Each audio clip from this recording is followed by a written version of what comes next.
যেটো শিৱসাগৰৰ যেটো ঘটনা সেই ঘটনাটো ইতিমধ্যে ব্যাপক চৰ্চাত আহিছে যেটো এক গৰিহণাযোগ্য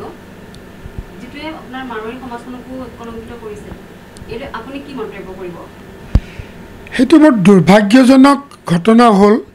কোনবা এজন মানুহে কিবা দোষ কৰিছে তাৰ কাৰণে গোটেই সমাজক আপুনি দোষী বুলি ক'ব নোৱাৰে দ্বিতীয় কথা আমাৰ মাৰোৱাৰীয়ে হওক হিন্দী ভাষীয়ে হওক নেপালীয়ে হওক আমি আজি প্ৰায় 200 বছৰৰ পৰা অসমত মানে বসবাস কৰি আছোঁ আৰু আমি অসমৰ উন্নতিৰ কাৰণে যিখিনি আমাৰ সকলৰ যোগদান আছে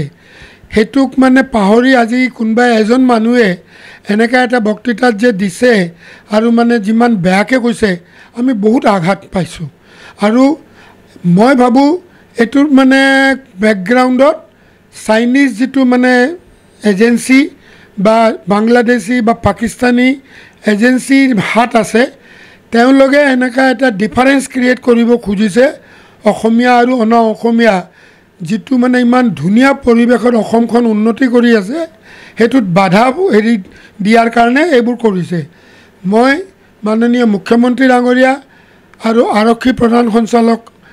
অনুৰোধ কৰিম যে ইয়াত ব্যাপক মানে ইনভেষ্টিগেশ্যন কৰিব লাগে কাৰণ এজন মানুহে এটা ষ্টেটমেণ্ট দি দিলে অসমখনতো এজন মানুহৰ নহয় আৰু তেওঁ কোনে এটো অধিকাৰ দিলে যে এনেকা ধৰণৰ এটা ষ্টেটমেণ্ট দিয়াটো সেইকাৰণে মই সেই কথাটো বিৰাট বেয়া পাই আঘাত পাই কণ্ডেম কৰিছোঁ মাৰোৱাৰী সমাজে কিবা ব্যৱস্থা গ্ৰহণ কৰিছে নেকি না এতিয়া কেছ কৰিছে কোনবা এটা দুটাই কিন্তু কেছ কৰিছে মানে কি আজি মই ষ্টেটমেণ্ট দিছোঁ কালি মই জানো মোৰ ওপৰত মানুহে প্ৰেছাৰ দিব যে আপুনি কিয় কৈছে কি কাৰণে নকম মই অসমীয়া মই জন্ম লৈছোঁ অসমৰ মাটিত মোৰ ৰাজস্থানত একো নাই মোৰ যি আছে ইয়াতে ভাল বেয়া মই যি পাইছোঁ যি হেৰাইছোঁ ইয়াত অসম আন্দোলনত মই নিজৰ গাৰ তেজ দিছোঁ মই জান লগাইছোঁ তো মোক আপুনি কেনেকৈ বহিৰাগত বুলি ক'ব পাৰে সেই কথাটো আমি বৰদাস্ত কৰিব নোৱাৰোঁ কিন্তু ইয়াৰ ব্যৱস্থা লোৱা যাব নাৰীৰ যি সুৰক্ষা নাৰী আজিকালি সুৰক্ষা নোহোৱা হৈছে যেটো কলিকতাৰ যেটো কেছ সেই কেছটোৰ ওপৰত আপোনাৰ হেতু এটা ডাঙৰ সিন্ডিকেট আছে যেটো আৰজিকাৰ হস্পিটেলৰে ৰাজ্য চৰকাৰৰ ডাঙৰ ডাঙৰ মানে মন্ত্ৰী হওক অফিচাৰে হওক আৰু পাৰ্টিৰে মানুহ হওক সব ইনভলভ আছে আৰু হেতু আমি মানে কণ্ডেম কৰিছোঁ যদিও কিন্তু এতিয়া সুপ্ৰিম কোৰ্টে যেতিয়া এটো ব্যৱস্থা লৈছে সেইকাৰণে আমি আৰু এটো ক'ব নালাগে কাৰণ সুপ্ৰিম কোৰ্টে যি কৰিব এটো ইম্পাৰ্চিয়েলিয়ে কৰিব কিন্তু নাৰীৰ ওপৰত যেটো অত্যাচাৰ বা উৎপীড়ন যতে নহওক পৃথিৱীত হেতুক আমি কেতিয়াও মানে ভাল বুলি ক'ব নোৱাৰিম আপুনি বিচাৰিব যে বন্ধ হওক এইবোৰ হেতু বন্ধ হ'ব লাগিব চৰকাৰে ব্যৱস্থা ল'ব লাগিব চৰকাৰৰ দায়িত্ব আছে সেইকাৰণে আমি চৰকাৰকতো আমি দাবী জনাইছোৱে কিন্তু চৰকাৰৰ মানে যিখিনি আমি চালোঁ মানে ইনিচিয়েটিভ কম হোৱাৰ কাৰণে আজি সুপ্ৰিম কোৰ্টে নিজে এটো সংজ্ঞান ল'ব লগা হ'ল সেইকাৰণে আমি হেতু বেছি খুব ভাল পাইছোঁ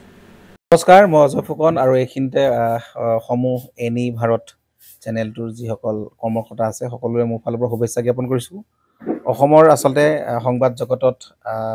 নতুনকৈ আচলতে এটি আত্মপ্ৰকাশ ঘটিছে আমাৰ নিউজ চেনেল এনি ভাৰত আৰু এনি ভাৰতৰ এটা খুব ধুনীয়া এটা অনুষ্ঠান হ'বলৈ গৈ আছে সকলোৱে জানে আমাৰ সকলোৰে মৰমৰ হাৰ্টথ্ৰব জুবিন গাৰ্গৰ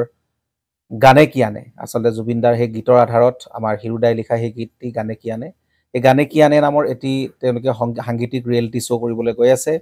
আৰু 15 আগষ্টৰ পৰা গোটেই আৰম্ভ হ'ব প্ৰথম অডিশ্যন অসমৰ ধেমাজি জিলাত আৰম্ভ কৰিব গতিকে সমূহ যিসকল প্ৰতিভা আছে যিসকলে গান ভাল পায় যিসকলে তেওঁলোকৰ নিজৰ প্ৰতিভা আচলতে দেখুৱাব বিচাৰে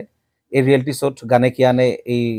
প্ৰতিযোগিতাত অংশগ্ৰহণ কৰক আৰু খুব ধুনীয়া আপোনালোকে সুবৰ্ণ সুযোগ লাভ কৰিব লগতে ইয়াতে পুৰস্কাৰ আছেই বিভিন্ন ধৰণৰ উপহাৰো আপোনালোকে লাভ কৰিব আৰু লগতে এগৰাকী প্ৰতিষ্ঠিত আচলতে এগৰাকী শিল্পী হিচাপে অসমৰ সাংস্কৃতিক জগত আপোনালোক প্ৰতিষ্ঠা লাভ কৰিব গতিকে গোটেই অনুষ্ঠানটোলৈ মোৰ ফালৰ পৰা শুভকামনা থাকিল আৰু লগতে এই অনুষ্ঠানটোত আপোনালোকে অংশগ্ৰহণ কৰিব আমিও আছো আৰু সকলোকে আমি লগ পাম ধন্যবাদ